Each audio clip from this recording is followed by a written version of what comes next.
Oi gente, tudo bom? E aí, como vocês estão? Espero que estejam se cuidando, tá? Hoje nós vamos falar sobre uma matéria muito legal. É um pouco complexa, mas é muito legal. É a Grécia Antiga.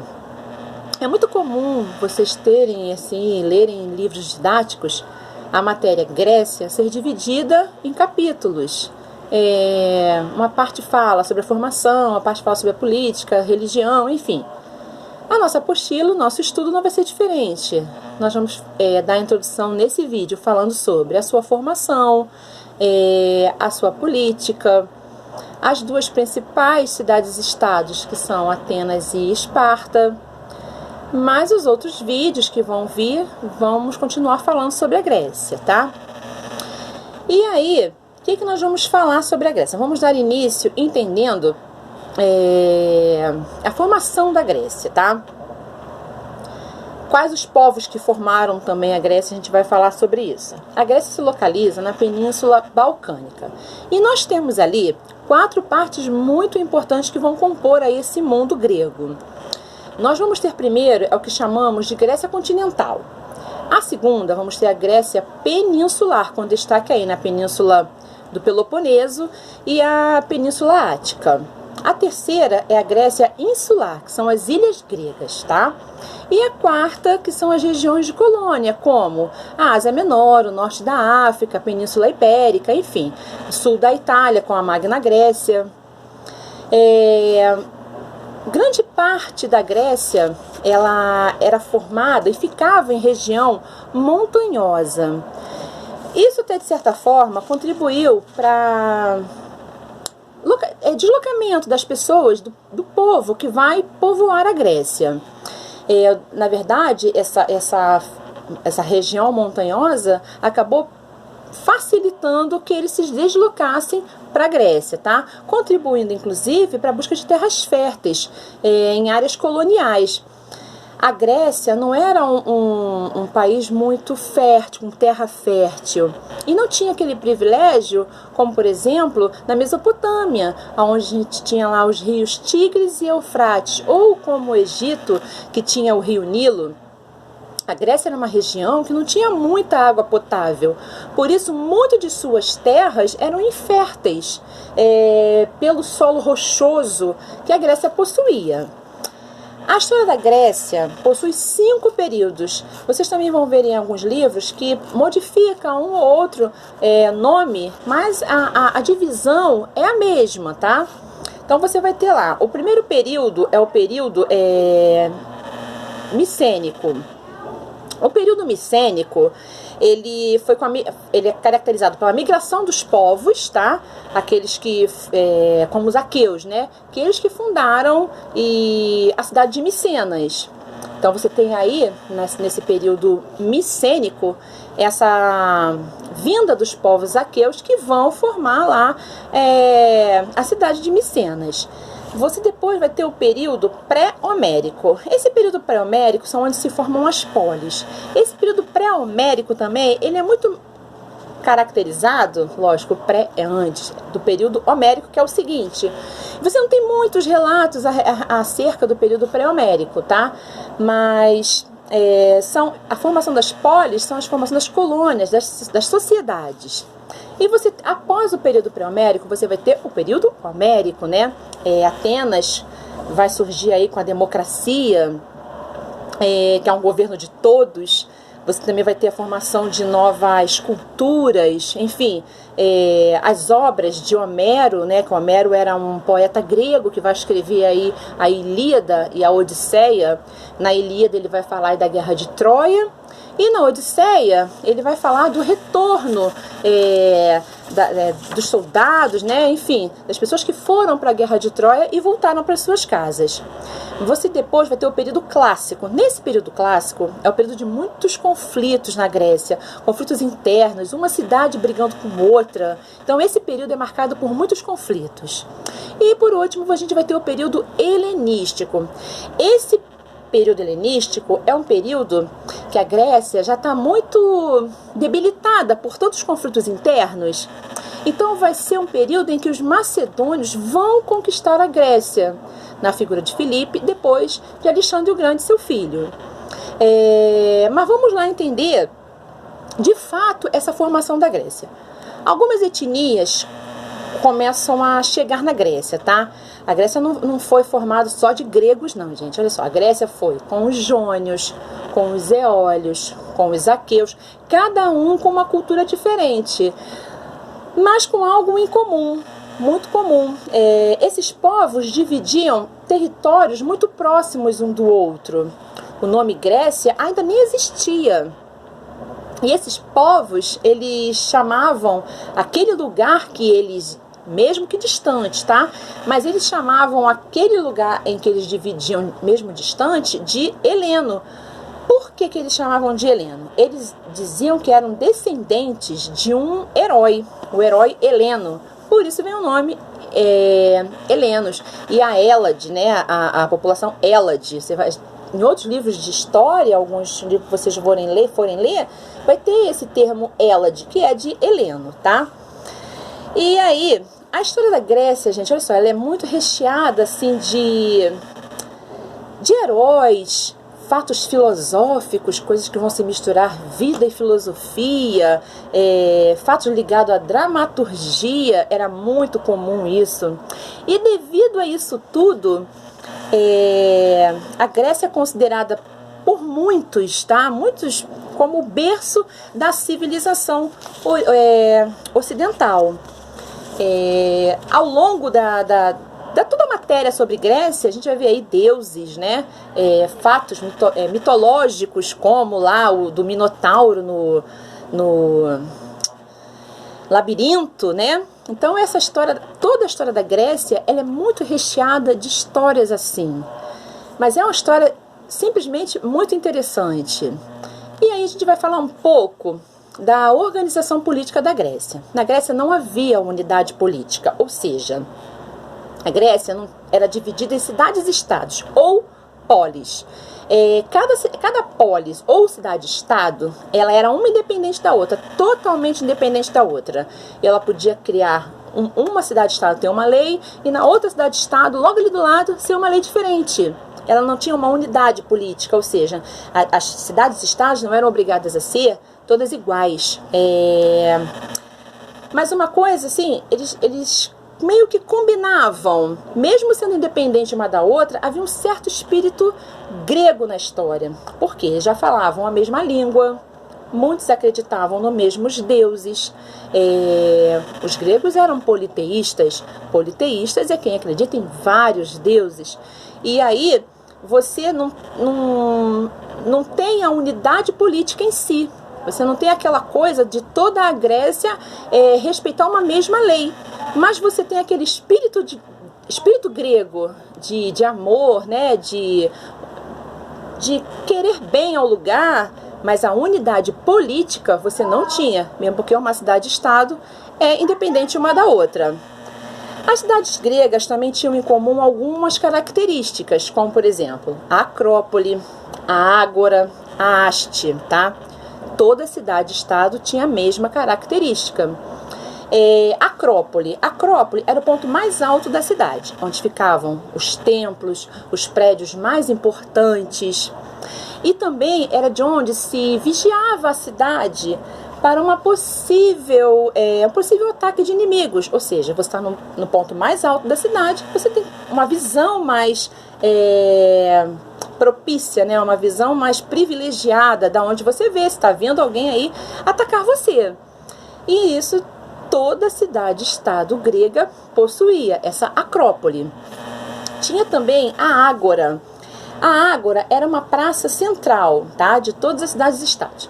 Tinha essa Ágora. Ali nessa Ágora era onde os homens se reuniam para discutir decisões políticas, coisas a respeito da cidade, qualquer determinação que fosse feita na cidade, eram reunidos nessa Ágora, enfim.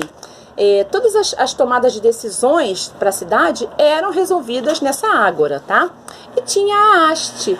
A Haste era o centro comercial das cidades-estados. Mas aí aconteceu na Grécia que os nobres começaram a ser tirados do poder, tá? foi se instaurando novas formas de governo. E aí, por exemplo, como a tirania, a democracia. A tirania hoje em dia, essa democracia, quando a gente falar em Atenas, vai ficar mais claro da gente entender, tá? Quando a gente falar em Clístenes, a gente vai entender um pouco mais. Mas quando a gente fala tirania hoje em dia, não tem nada a ver, na época da Grécia, não tem nada a ver com a tirania que a gente fala hoje. Por exemplo, a gente fala assim, poxa, fulano é um tirano, né? A gente dá um tom pejorativo àquilo. E na verdade, a tirania na época da Grécia, ela não era nada assim pejorativa. Ela era, queria dizer que ela era a pessoa que tomou para si o poder. Pode ser de forma arbitrária? Pode, mas não era um tirano como a gente fala hoje, né? De uma forma assim, fulano é mó tirano, né? Tipo Hitler, né? Hitler era tirano, não. Às vezes até poderia ter uma certa violência, mas não era assim, com violência tipo Hitler, não, gente. Mas era uma tirania que, além de dar um nome à forma política, só queria identificar que aquela pessoa tomou para si de alguma forma, ou usando alguma artimanha, tomou o poder para si, sem voto, sem eleição, sem nada, tá? E a democracia, como eu falei, que começa em Atenas, com Clístenes, que foi considerado aí o pai da democracia. Ele tomou para si o governo, ele vai tomar várias medidas que vão espalhar a democracia. Democracia, todo mundo sabe que significa direito de todos. Ele vai aumentar as eclésias, que eram assembleias, tá? Ele colocou mais gente na política, participando da política. E depois, ele simplesmente, o que ele vai fazer? Ele vai entregar o governo, o poder, na mão das pessoas. Como quem diz, olha só, acabou de só só mandando, só um determinado grupo mandando. Democracia, então a população toda teria que participar das decisões políticas e não só uma pessoa. Então Clístenes, na verdade, ele vai expandir esse termo democracia de fato.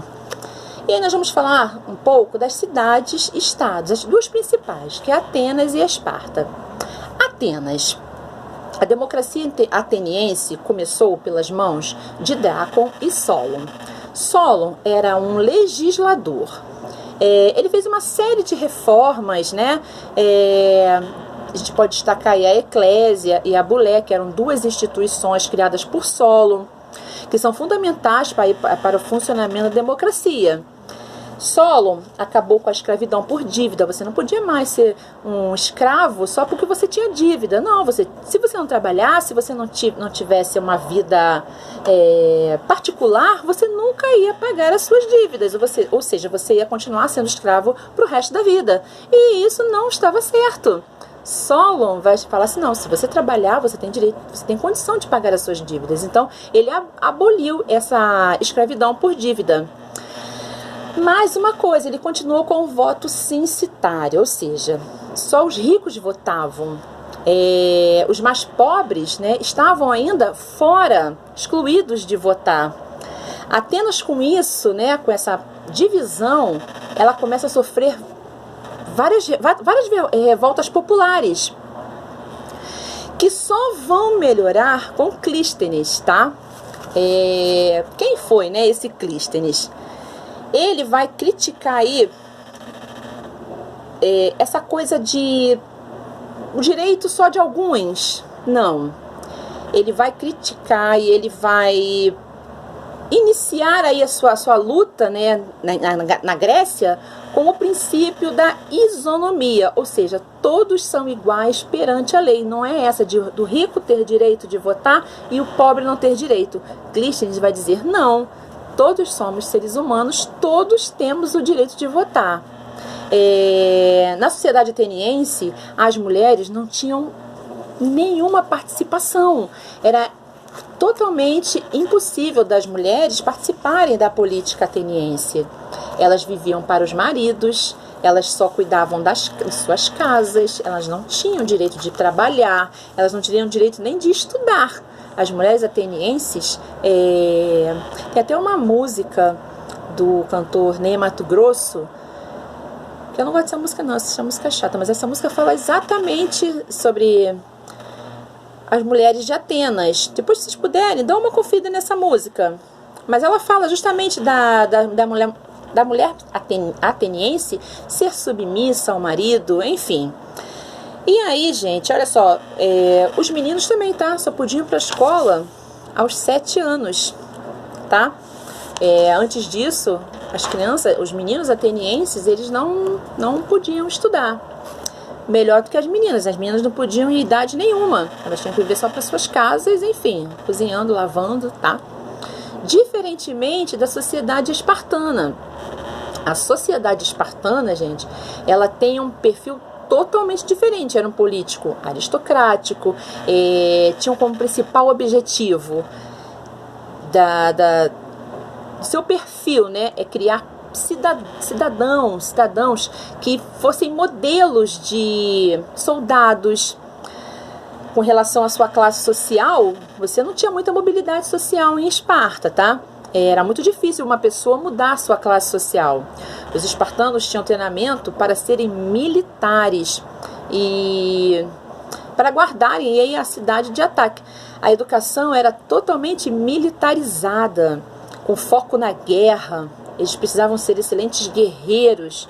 Quando nascia um menino, primeiro que as mães já não queriam ter filhas meninas, tá? Para elas isso era horrível, ter uma filha menina em Esparta. Enquanto em Atenas elas gostavam de ter filhas meninas para cuidarem do lar, as mulheres espartanas, que também recebiam treinamento militar, porque se a mulher fosse forte, saudável, elas achavam que gerariam, né, em seu ventre, filhos fortes e saudáveis. E era um orgulho para uma mãe espartana que seu filho fosse para a guerra, que seu filho fosse militar.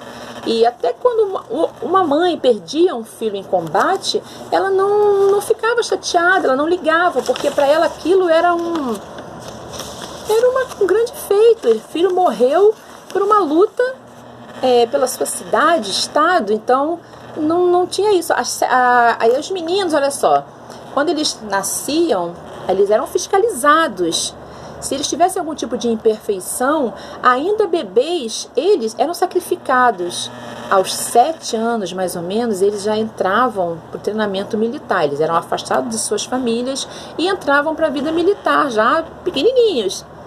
Uma faixa de 13, 14 anos, eles eram colocados em lugares assim hostis. Hostis que eu digo, eram em florestas, abandonados mesmo, sozinhos, muitas das vezes até sem roupa, ou próximo de animais perigosos, para ver se eles tinham condição de sobreviver, tá? Na faixa de 20, mais ou menos, eles já estavam indo para a guerra. Isso para a mãe era uma glória, tá? Isso queria dizer que seu filho era saudável, era forte, tinha porte militar para lutar por Esparta. E aí a gente vai falar um pouco agora dos conflitos na Grécia. A Grécia tem muitos conflitos internos, muito. Tanto que lá no final eu vou falar com vocês que por causa desses tantos conflitos internos que a Grécia tem, ela fica fragilizada. E aí a gente vai ter dois principais conflitos na Grécia, que vão ser as guerras médicas. O povo Medo, olha só, gente, não é medo, tá? Porque vocês podem achar que eu leio num livro que tá lá M-E-D-O, não é medo, é povo Medo. Esse povo aí já habitava ali aquela parte da Ásia Menor, coladinho nas cidades-estados que eram de origem jônia. Então, o que os gregos conheciam do Império Persa eram esses medos. Por isso que recebe o nome de guerras médicas. Essa guerra, na verdade, aconteceu para ver quem ia liderar ali o mar Egeu, que estava entre ali a Península Balcânica, que está mais próxima realmente da Grécia, e a Ásia Menor. Este mar, na verdade, que estava no meio ali sendo disputado, o Império Persa, o que acontece? O Império Persa ele estava em plena expansão, em plena ascensão, e queriam esses territórios ali próximo da região balcânica, que pertencia à Grécia. E aí os gregos não iam dar de bandeja essa região, né? E aí, na disputa, logicamente, mesmo com a Grécia vencendo, né, eles não vão dar muita liberdade, no modo, a Grécia vivendo ali de modo individual. O que vai acontecer? As cidades vão se unir. Quando as cidades se unem, as cidades gregas se unem para combater os persas, que eram os medos, mesmo elas sendo rivais, por exemplo, Esparta e Atenas eram altamente rivais, mas numa possível invasão do Império Persa, elas duas se juntam, tá? E aí elas vão criar a Confederação de Delos, encabeçada por Atenas, que acabam derrotando realmente os persas. E os persas, né, lá, os medos não invadem. Mas o que vai acontecer? Quando passa essa guerra, Atenas continua querendo que as outras cidades obedeçam a ela. Então o que a Esparta vai fazer? Vai fazer a Liga do Peloponeso, tá? Esparta, com essa Liga do Peloponeso, uma vai brigar com a outra. Esparta vai vencer essa guerra, mas a guerra, esse tanto de guerras e conflitos internos que a Grécia vai passar por aí, vai deixar a Grécia enfraquecida, fragilizada, militarmente falando, muito aquém de qualquer outro exército que fosse invadir a Grécia. Mesmo com a Acrópolis, com as Acrópolis das cidades-estados, mesmo assim ela não resiste. E aí então a Macedônia, na figura de Filipe II, vai conseguir aí invadir a Grécia. E mais tarde, né, o